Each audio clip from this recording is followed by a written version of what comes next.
एक अकेला आदमी बस एक छोटी सी ख्वाहिश मानता है कि जिस लड़की से वो प्यार करता है वो भी उससे प्यार करने लगे। शुरुआत में सब कुछ परफेक्ट लगता है। वो लड़की लगभग एक ही रात में उसके करीब आ जाती है, लेकिन जो एक सपने की तरह शुरू हुआ था धीरे धीरे एक डरावने ख्वाब में बदलने लगता है, क्योंकि उसका प्यार रुकता ही नहीं और जल्द ही वो उसे हमेशा के लिए अपना बनाए रखने के लिए कुछ भी करने को तैयार हो जाएगी। कहानी शुरू होने से पहले ही बेयर खुद को एम्बेरस कर चुका होता है। वो एक कॉफी शॉप में बैठा होता है और एक बरिस्ता के सामने अपने दिल की बात रख रहा होता है। वो बताता है कि जिस दिन से उसने निक्की को देखा है अब से उससे प्यार करता है। उसका दोस्त इयान सामने वाली टेबल से देख रहा होता है और आखिर में उसे रोक देता है। बस करो, ये बहुत बुरा था। असल में वो औरत सिर्फ प्रैक्टिस के लिए थी। बेयर उस कन्फेशन की रिहर्सल कर रहा था जो वो असली निक्की को कहना चाहता था। बेयर कहता है कि बरिस्ता को तो अच्छा लगा था, लेकिन इयान सीधा बोलता है तुम बहुत ऑकवर्ड लग रहे थे, थोड़ा कैजुअल और प्लेफुल बनो। वो मजाक में निक्की का निकनेम फ्रीकी निक्की यूज करने को भी कहता है। बेयर तुरंत मना कर देता है। निक्की को ये नाम बिल्कुल पसंद नहीं है। इयान को फर्क नहीं पड़ता। वो कहता है आज रात ही उसे ड्रिंक्स के लिए बुला लो, लेकिन बेयर ट्रिविया नाइट का वेट करना चाहता है क्योंकि वहाँ सब फेमिलियर और कंफर्टेबल रहेगा। इयान फिर मना कर देता है। बहाने बनाना बंद करो। वो बेयर को यकीन दिलाता है कि निक्की भी उसे पसंद करती है। बेयर खुश होकर घर लौटता है, लेकिन उसकी खुशी ज्यादा देर नहीं टिकती। घर पहुंचते ही वो देखता है कि उसकी बिल्ली मर चुकी है। गलती से उसने उसकी दवा खा ली थी। बेयर कुछ पल फ्रिज के सामने खड़ा रहता है, फिर चुपचाप सब साफ कर देता है। उस रात निक्की का फोन आता है। वो माफी मांगती है कि पूरे दिन कांटेक्ट नहीं कर पाई और पूछती है कि क्या बेयर ट्रिविया नाइट में आएगा। वो कहती है कि उसे कुछ जरूरी बातें करनी है। बेयर कुछ देर रुकता है और फिर मना कर देता है। निक्की ज्यादा जोर नहीं देती, बस इतना कहती है कि उसे उम्मीद है वो आएगा और आखिरकार बेयर चला ही जाता है। रास्ते में वो निक्की के लिए एक नेकलेस लेने के लिए एक छोटी सी दुकान पर रुकता है। वहीं उसकी नजर एक अजीब सी चीज पर पड़ती है जिसका नाम होता है विश विलो। दुकानदार बताता है कि ये कलेक्टिबल आइटम है और अक्सर लोग इसे खरीदने के बाद पछताते हैं। बेयर हंसकर कहता है शायद उन्हें वही मिल गया होगा जो वो चाहते थे और वो संभाल नहीं पाए, लेकिन दुकानदार को ये मजाक बिल्कुल फनी नहीं लगता।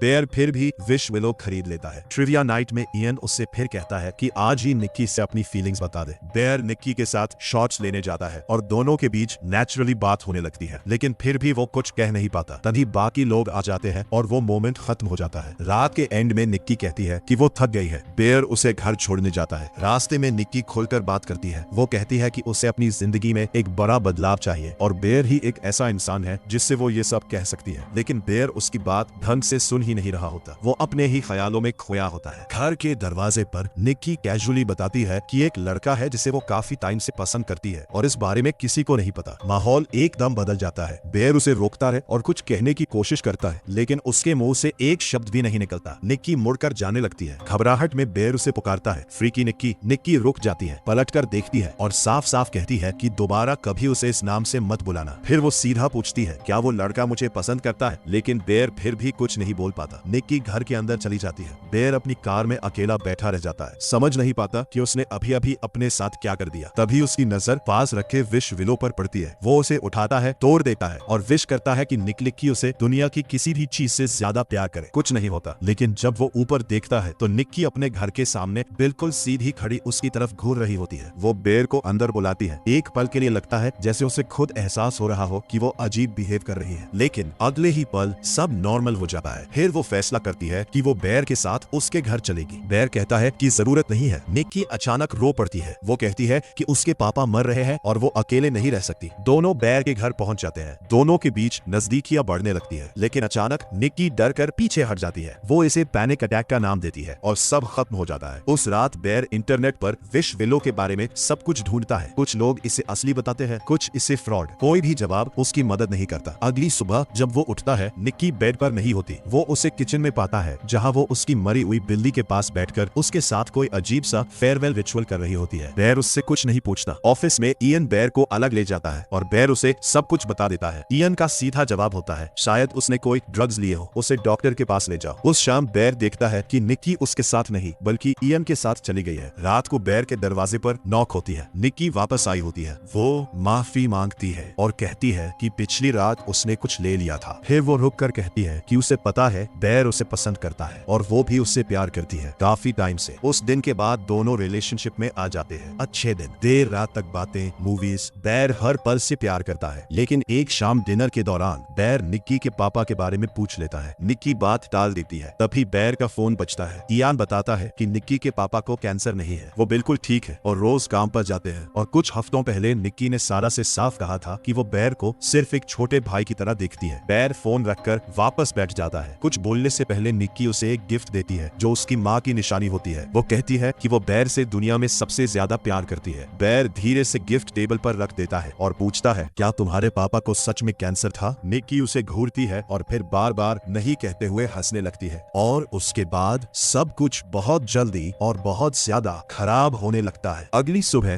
बेर देखता है कि निक्की कमरे के कोने में छिपकर बैठी है, हिलने से मना कर रही है और चीख रही है कि बेर उससे उतना प्यार नहीं करता जितना वो बेर से करती है। एक और सुबह बेर उठता है तो पता चलता है कि निक्की ने उसके सोते वक्त उसके बाल काट दिए। घर का फ्रंट डोर अंदर से टेप करके बंद कर दिया गया होता है। ऑफिस में बेर मुश्किल से काम कर पा रहा होता है। तब सारा को बेर की जैकेट में निक्की का छोड़ा हुआ एक नोट मिलता है जो उसकी बिल्ली के बारे में होता है। उस पल बेर को समझ आ जाता है कि निक्की ने उस बिल्ली के साथ क्या किया था। वो तुरंत उल्टी करने लगता है। आखिरकार बेर विश विलो के बॉक्स पर लिखे नंबर पर कॉल करता है और जो जवाब उसे मिलता है वही उसका सबसे बड़ा डर था। ये प्यार असली नहीं है, इसे बदला नहीं जा सकता, इसे खत्म नहीं किया जा सकता और जब तक बेर जिंदा रहेगा निक्की हमेशा ऐसी ही रहेगी। वो आदमी बस एक पल के लिए निक्की को फोन पर लाता है सिर्फ अपनी बात साबित करने के लिए, लेकिन बेर को सिर्फ चीखने की आवाज सुनाई देती है। जब वो घर पहुंचता है निक्की मुश्किल से खुद को संभाल पा रही होती है। जब निक्की शॉवर लेने जाती है तब बेर हिम्मत करके उससे बिल्ली के बारे में पूछता है और फिर इयान के साथ बॉयज नाइट का जिक्र करता है। कमरे में एकदम सन्नाटा छा जाता है। निक्की चीखने लगती है। घबराकर बेर उसे भी साथ चलने का इनवाइट दे देता है। बार में निक्की पूरी रात बेर से चिपकी रहती है। वो हर छोटी बात पर जरूरत से ज्यादा हंसने लगती है। एक स्टोरी टेलिंग गेम के दौरान वो हैंसल और ग्रेटल की कहानी सुनाती है, लेकिन उसमें से सारी मासूमियत गायब होती है। उसकी जगह सिर्फ अंधेरा और डर रह जाता है। पूरा कमरा खामोश हो जाता है। फिर बेर को एक देर मिलता है। उसे अपने बगल में बैठे इंसान को किस करना होता है और उसके पास सारा बैठी होती है, लेकिन निक्की शांत चेहरे के साथ सारा की कुर्सी खींच देती है और खुद बेर के सामने आकर बैठ जाती है। फिर वो खड़ी होती है और पूरे रूम के सामने अनाउंस करती है कि यहाँ मौजूद हर इंसान मरने वाला है, क्योंकि किसी ने भी कभी उसके जैसा कनेक्शन महसूस नहीं किया। अगले ही पल वो टूटी हुई बोतल उठाती है और उसे खुद में घुसा देती है। चीखते हुए पूरा कमरा जम जाता है। बेर उसे घर ले आता है। अकेले रहकर वो उस निक्की तक पहुंचने की कोशिश करता है जो शायद अब भी कहीं अंदर मौजूद है। निक्की उसकी तरफ देखकर कहती है कि वो उसकी फ्रीकी निक्की है। बेर कहता है कि उन दोनों को थोड़ी दूरी चाहिए। दोनों एक दूसरे पर चिल्लाने लगते हैं। बेर उससे भीख मांगता है कि वो बस निक्की बन जाए। निक्की टूट जाती है और वही बात बार बार दोहराने लगती है जब तक उन लफ्जों का मतलब ही खत्म नहीं हो जाता। फिर वो पीछे की तरफ चलते हुए बेडरूम में जाती है, ऐसे तरीके से कि बेर के अंदर तक डर बैठ जाता है। कुछ ही सेकंड बाद अंदर से चीजें टूटने की आवाजें आने लगती है। जब वो वापस आती है उसकी आवाज बिल्कुल बदल चुकी होती है। वो धीरे धीरे बात करती है जैसे दर्द खत्म हो रहा हो, जैसे उसका दिमाग धीरे धीरे खाली होता जा रहा हो जब तक कुछ भी बाकी न रह जाए। अगली सुबह बेर की आंख खुलती है और निक्की उसकी बाहों में होती है। तभी सारा का मैसेज आता है, अभी आओ। बेर धीरे से बेड से उठता है। निक्की की आंखें खुल जाती है, लेकिन इस बार उसकी आवाज अलग होती है। ये असली निक्की होती है। वो धीरे से कहती है, सब खत्म कर दो, मैं नहीं चाहती कि वो दूसरी वाली फिर से वापस आए। बेर चुपचाप घर से निकल जाता है। सारा उससे बताती है कि इयान का काफी टाइम से निक्की के साथ अफेयर चल रहा था। उसका मानना है कि निक्की ये सब इयान से बदला लेने के लिए कर रही है, लेकिन बेर कुछ कह पाता उससे पहले ही दरवाजा खुल जाता है। निक्की वहाँ खड़ी होती है। वो सारा को पकड़ लेती है और सब कुछ इतनी जल्दी होता है कि किसी को रिएक्ट करने का मौका ही नहीं मिलता। फिर वो बेर की तरफ मुड़कर बिल्कुल शांत आवाज में कहती है, तुम्हारी विश थी, तुम्हारी गलती थी, अब मेरी मदद करो। दोनों मिलकर लाश को हटाते हैं। बेर अकेला गाड़ी चलाकर वापस निकलता है। पैसेंजर सीट पर सारा का खून लगा एक्सेप्टेंस लेटर पड़ा होता है। उसका एडमिशन हो गया था। ये देखकर बेर पूरी तरह टूट जाता है। वो सीधा वापस उस दुकान पर पहुंचता है। दुकानदार बताता है कि इस विश को रिवर्स करना नामुमकिन है, लेकिन एक छोटा सा चांस अब भी है। अगर कोई और विश विलो यूज करे तो शायद निक्की आजाद हो सकती है। बेर एक और विश विलो उठाता है और खुद उसे यूज करने की कोशिश करता है, लेकिन वो काम नहीं करता। तब वो इयान के पास जाता है, सब कुछ सच सच बता देता है और विश विलो उसके हाथ में दे देता है। सिर्फ एक विश बची है, निक्की को आजाद कर दो। लेकिन इयान विश करता है कि उसके पास $1 बिलियन आ जाए। ये सुनते ही बेर टूट जाता है। वो दौड़ते हुए घर पहुंचता है। वहाँ एक डरावना श्राइन बना हुआ होता है और सारा की लाश पड़ी होती है। निक्की उस पर चीखने लगती है। तभी इयान भी घर के अंदर आ जाता है और निक्की को समझाने की कोशिश करता है, लेकिन निक्की बिना एक पल सोचे उसे गोली मार देती है। बेर चीख कर कहता है कि वो उससे प्यार करता है। ये सुनकर निक्की कुछ पल के लिए चुप हो जाती है। बेर उसे गले लगाता है और कहता है कि वो सब ठीक कर देगा। निक्की मुस्कुराकर कहती है कि अब वो हमेशा के लिए साथ रहेंगे, लेकिन फिर वो बेर के सिर का हल्का सा इनकार महसूस कर लेती है और सब कुछ फिर से शुरू हो जाता है। है। बेर खुद को बाथरूम में बंद कर लेता है। अगर वो मर गया तो विश भी उसके साथ खत्म हो जाएगी। वो मेडिसिन कैबिनेट खोलता है, सारी गोलियां अपने हाथ में निकालता है और एक साथ निगल लेता है। दरवाजे की दूसरी तरफ से निक्की की आवाज बार बार आती रहती है, सब ठीक है, सब ठीक है। कुछ देर बाद बेर गोलियां वापस निकालने की कोशिश करता है। तभी उसे बाहर से कुछ टूटने की आवाज सुनाई देती है। जब वो बाथरूम से बाहर आता है, उसके चेहरे पर एक अजीब सी मुस्कान होती है। निक्की को आखिरी विश विलो मिल गया था और उसने उसका इस्तेमाल खुद किया था। उसने विश की थी कि बेर उससे उतना ही प्यार करे जितना वो बेर से करती है। दोनों एक पल के लिए खामोशी से एक दूसरे को देखते हैं। फिर बेर गिर पड़ता है। ओवरडोज अपना काम कर चुका होता है। निक्की खुद भी अपनी जिंदगी खत्म करने का सोच ही रही होती है कि अचानक कुछ बदल जाता है। जैसे उस पर जो भी कब्जा था वो एक पल में खत्म हो गया हो। वो होश में वापस आती है, अपने आसपास हुई हर चीज को देखती हुए, और उसे समझ आ जाता है कि जो कुछ हो चुका है उसे अब कभी ठीक नहीं किया जा सकता। वो टूट कर रोने लगती है और इसी के साथ फिल्म खत्म हो जाती है।